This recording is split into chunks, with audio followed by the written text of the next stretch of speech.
Hey there. I want to share a quick tool today, or a perspective even, to get you out of emotional funk if you find yourself in a situation like that sometimes.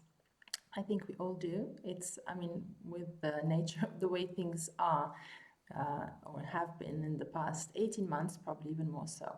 But life's always, full of surprises and challenges come under that as well. So I think we all find ourselves in kind of situations that pull us in one way in terms of our mood, kind of downward spiral potentially. And so this is a quick tool to snap you out of this a little bit. So what am I talking about? That came actually from a conversation I had a few weeks, maybe a couple of months ago. And it was really interesting. I was discussing with this person their, how they're doing and how things are going, and we're feeling quite like really focused on an issue they're going through, like or kind of the challenge, the struggle, and that's perfectly normal when you're going through something, or any of us is going through something that takes our attention, right?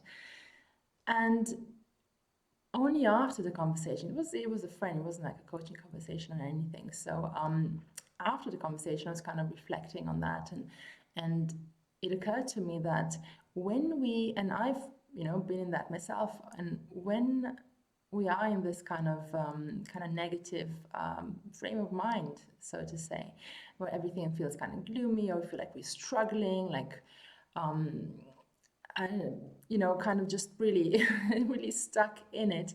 It's almost like we don't see out of that. It's almost like we're really in it, right? Kind of absorbed in it a little bit. And sometimes these things kind of resolve, right? We just need to be in it and kind of experience it. Feelings need to be felt. I very much subscribe to that. And so allowing them to pass, right? To pass through, to express themselves and pass through. But there's a danger there that instead of letting them pass, letting them experience without attaching to them, can be an issue. We often kind of add fuel to that fire of the downward spiral. We kind of drag ourselves even lower by thinking about it constantly, by really really intensifying it, right? And that doesn't actually, that's not a part of letting our emotions be felt, just experiencing them and letting them pass. It's actually clinging onto them and making matters even bigger with the power of our brilliant mind, right? So the mind is very useful for many things, but we need to direct it correctly. So what you can do in a situation like that, when you're feeling kind of gloomy and it just doesn't pass, and maybe it's going on for days, kind of just drags down your energy. And you obviously, when we're feeling that way, we usually, depending on our level of self-discipline, I'd say, but we're usually not as effective and productive either.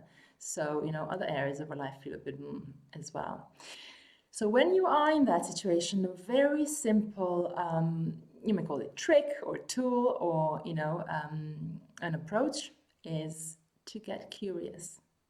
So to get curious in a sense, okay, so that's one energy, right? I'm tapping into this one thing. I'm giving all my attention and priority to this, whatever the issue, the problem is, and then that multiplies with the other kind of emotions on the side. So maybe we're feeling a bit down, or maybe we're feeling a bit of self-doubt or insecurity around something, and then we may feel on top of that bad about feeling that way. We kind of add the criticism to the initial issue and all sorts of things. Or we may feel confused and then feel bad because we're confused, because we think we should know better or be clearer, whatever, all those things, right?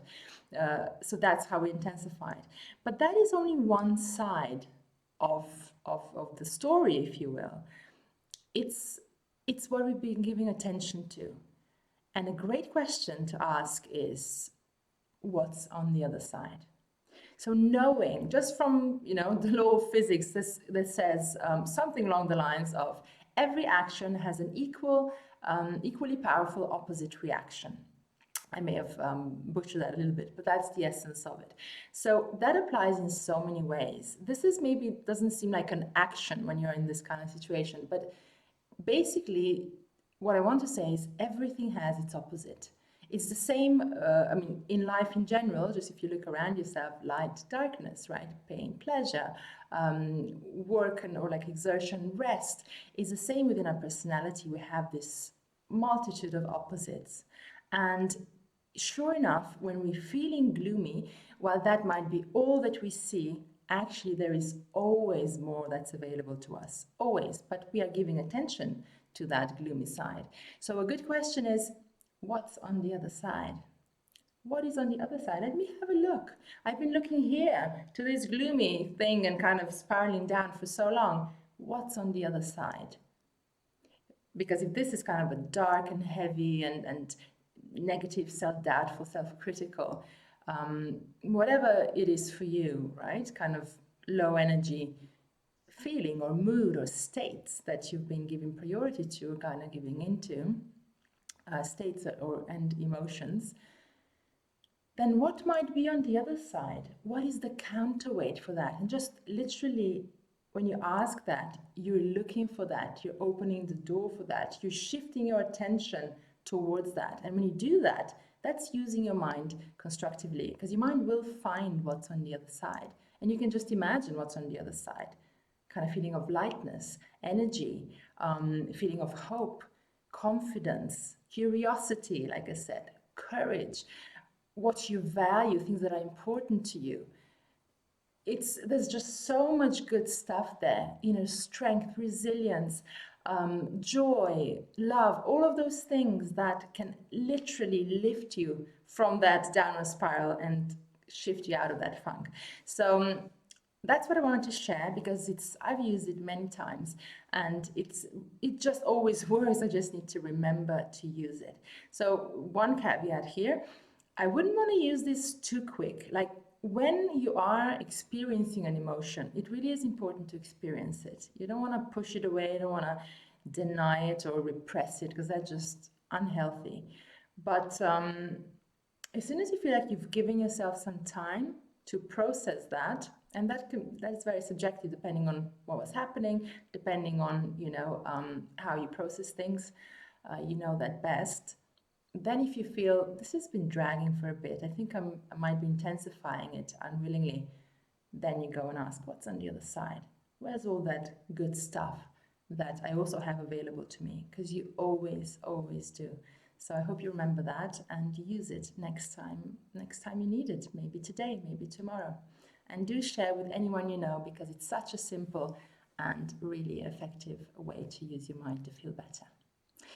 So that's all from me today. I am Moitza, NLP coach, helping you live more joyful, mindful, and courageous lives, emotionally resilient lives. And I hope we speak sometime, either online, either in person, maybe in one of my workshops that I'm creatively designing right now. And I hope you enjoyed this video.